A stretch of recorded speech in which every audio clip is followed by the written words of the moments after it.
Hey there, Paul Mulcahy from the East Coast Guitar Expo one more time. Ask you a simple question. What does the Pittsburgh Symphony Orchestra presents the music of Prince? What does the Shreveport, Louisiana Symphony Orchestra presents the music of David Bowie?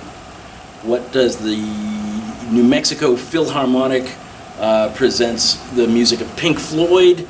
The Atlanta Symphony Orchestra, what do they all have in common?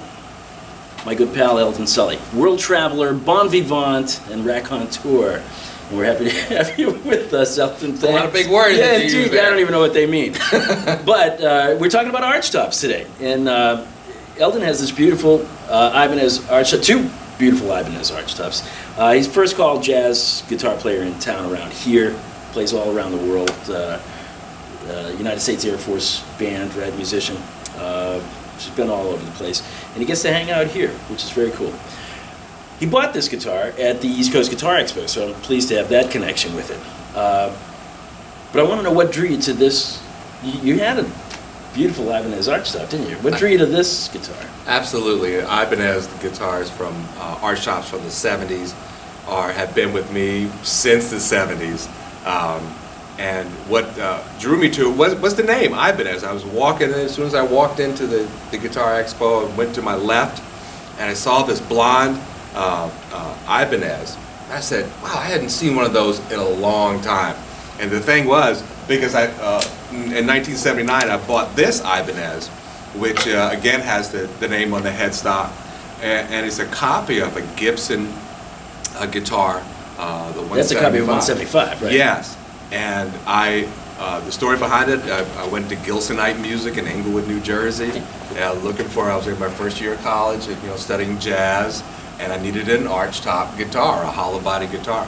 And I said, hey, I need a hollow body guitar. And the salesperson just pulled out this one. And I said, man, I had just seen this on the wall. And he said, yeah, the guy bought it, and then he wanted his money back. And then 2 months later, he had it back in the shop, and here it is. Me and this guitar become united. I said, well, how much do you want for it? He said, $300. I said, okay. I didn't balk. I didn't negotiate. 1979. 79, okay. So you're talking about guitars in that day, Gibsons that were this model probably cost about $3,000. Yeah, easily. Yeah. Easily. And also saw some L5s that he had there, but I couldn't afford those, which were about $500 at that time. So I went with this one for $300, and it's been with me ever since. It's been around the world, has traveled and done many jobs. And then I saw this one at the East Coast Guitar Expo, and I said, man, I gotta try that thing. And so I started playing it, and just playing some chords. I said, oh man, this is nice. And then started playing a couple of tunes. This is really nice. And you played it for about a half an hour. I played about at least 30 minutes, and Paul, if I play guitar for like 30 to 45 minutes, we're probably going to have a relationship at some time. And that was a vintage dealer that was at the East Coast Guitar Expo. He was probably getting upset that you were playing it and weren't buying it, right? Right. Getting kind of mad. I saw the price tag. He's like, I got a really nice guitar. It's like, do I need this? Probably not. But the things that were happening the next couple of days, I just couldn't believe. I had a good friend, Russell Scarborough, who owns Russell's Music World in Norfolk. Top jazz drummer in the area. The guy, he's the bomb. Super nice guy as well, right? Absolutely. I went into his shop on Monday, and all Russell says is, hey, I have something for you. And he puts this guitar with the case on the top of the counter. And I almost start to shake. I was like, what is going on here? And he said, open it. And I said, I open it, and I see this guitar, this beautiful guitar that I played for like 30 to 45 minutes. And then he says, it's yours. And I was like, I was speechless. Oh, I bet. I did say thank you. Yeah. I said thank you many times. I said, but Russell, what else can I tell you?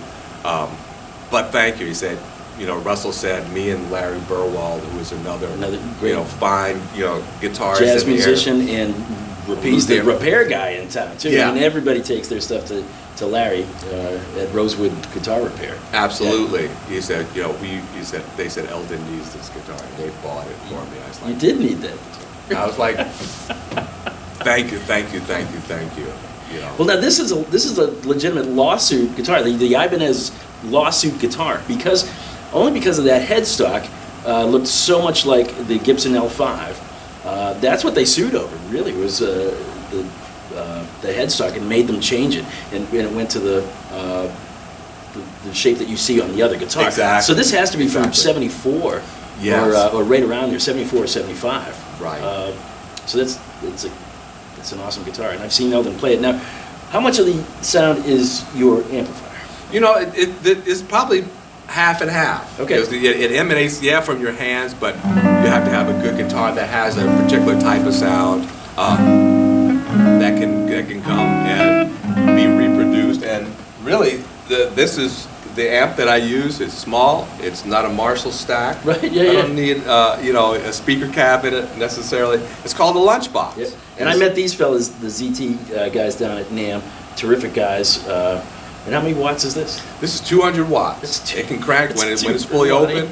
It can really crank, and I played it with a drummer and, you know, bass player in a jazz trio, and Yeah. sometimes I run it a small extension speaker with it, and it works just great. It almost look, you know, a combination of a lunchbox and a space heater. That's awesome. You know, some people have Yeah, called yeah, it a right, yeah. space heater. Yeah, yeah. But all I need is for it to reproduce the sound that I get here faithfully, kind of very transparent. Because you want the sound of the guitar, not the sound of the amplifier. yeah, Right? you know, yeah, exactly.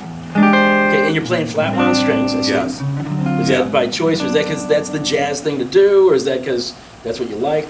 What's the difference with them? Actually, a combination of the two, because the flat wound, yeah, it is that you get that kind of thuddy sound that Yeah. a little. You don't want a really bright sound sometimes with the jazz guitar, and it will get that. Plus, my hands, you know, I squeak a lot.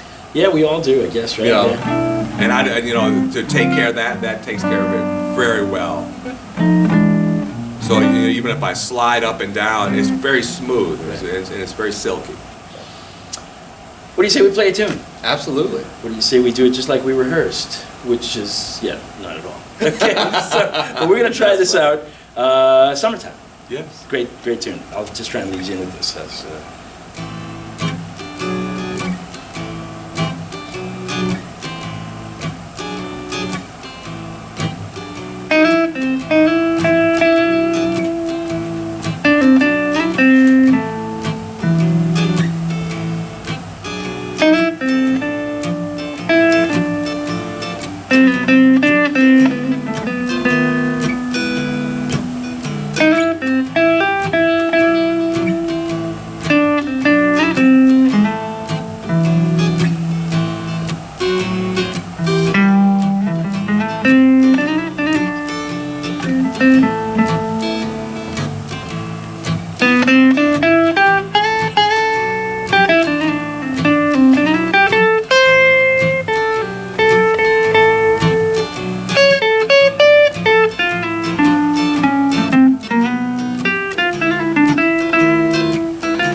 that was very cool. Yes, definitely. Thank you, Eldon. Thank you for having me, Indeed. Paul. So, again, if you like what we're doing here, check out eastcoastguitarexpo.com. Our sponsor, Dan Jasper of Jasper Custom Guitars in Cape Charles, Virginia. see Eldon's Facebook page and see where he's playing next, because he could be with the symphony orchestra anywhere around the country, as well as playing here in our Tidewater area. So we hope we'll do this again. We're playing our favorite guitars with our favorite guitar players, and thanks for checking us out.